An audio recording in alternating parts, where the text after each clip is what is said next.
Hi everyone, I have not done a video for a wee while, been on holiday, so it's nice to be back and to come back with a bang, because today I'm going to be talking about the hypnotherapist who was on ITV's programme this morning, talking about why she, for the last 23 years, has been hypnotising children to get them to do what she wants them to do. But I'm saying that because I'm wanting to provoke something within you to go, oh my goodness, that's totally wrong. Because actually, when I read the article online today, it's exactly how I felt. And I felt completely compelled to do this video today to set some things straight in terms of why that's a bit controversial, and actually to talk about some of the benefits of actually being able to help children with their own brains as well as adults.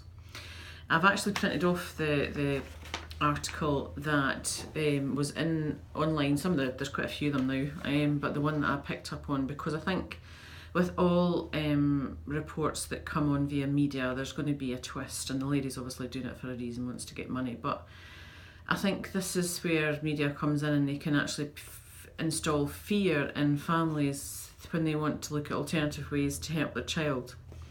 And some of the things that she said are actually quite true. Controversially, one of the things that she said was that, first of all, using self-hypnosis on ourselves to get us to be in a really calm state when we're dealing with children, 100% believe in that.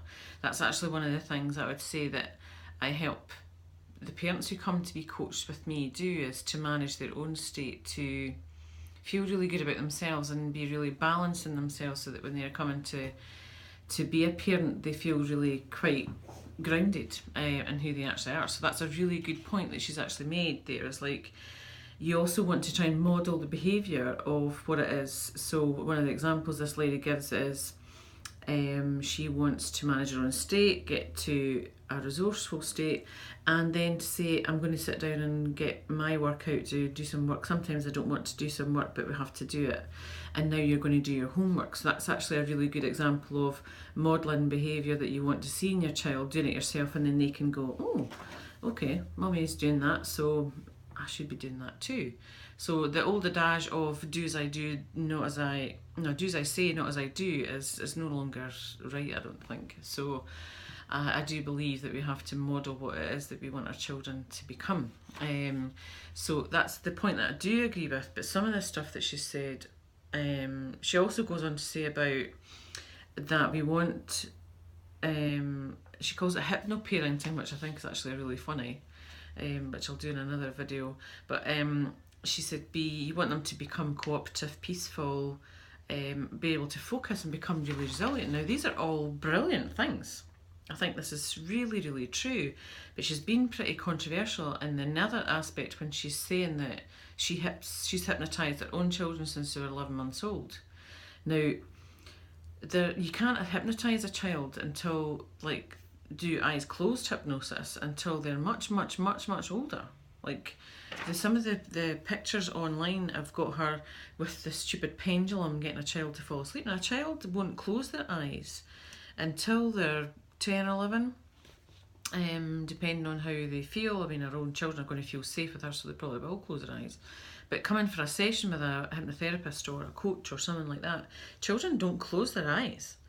So actually, you actually do the therapy that you do with them through storytelling, through discussion, through a conscious awareness of that they have a choice to change their behaviour, but also the storytelling helps their subconscious work things out. So it's through storytelling. So this pendulum, getting your child to actually be hypnotised when they're 11 months old, that's a wrong use of language. I do think it's very misleading.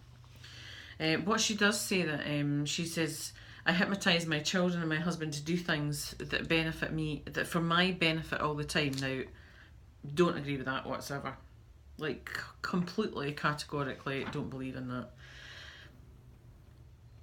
You have to, like, consciously live your lives. So I think that there's a point of going into healing or working with people who have got repeat behaviour and it's in your subconscious and that type of thing, when we really want to create and be more conscious in our living. But actually to hypnotise people to get them to do what you want because you want a tidy house. What absolute and utter garbage is that? I just think it's really controversial, and I think that it's not helpful. When we're looking at new ways to help our society be less anxious and less fearful, don't put one therapy that's actually very therapeutic and can actually do a lot of good into the media like this and make it out as if you're going to get children doing things that they shouldn't be doing. It's such a mixed bag of that actual online media piece that I felt compelled to actually do a video. And I'm probably ranting because I'm so passionate about this, but I just wasn't sure exactly how to write it. I was going to do a blog, but I thought I'm bloody going to do a video instead, because yes, we can manipulate children, but we can manipulate adults. Media, that's what media does. We don't think we're being hypnotised, but we're being hypnotised all the time.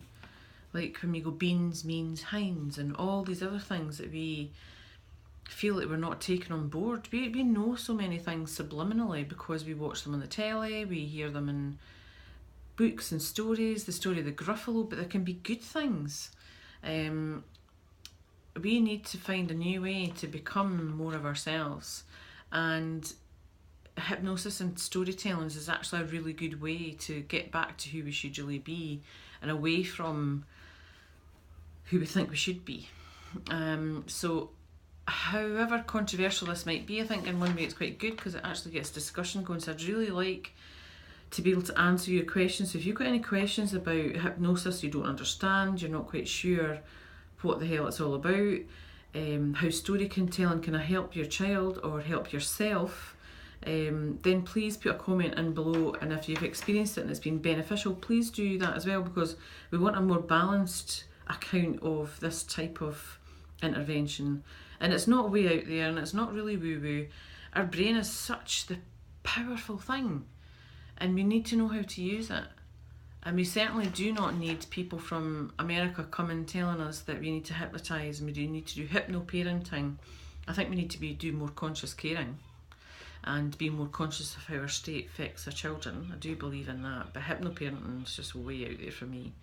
So it's great to be back on video. I'm Leslie Fraser from Positive Vibes. For those of you who don't know me, you can catch me on Leslie Fraser at Positive Vibes on Facebook. And if you want to get in touch with me, it's just Leslie at positivevibes.org.uk. And please put some comments below. I'd really love to know what you're thinking about this. See you soon.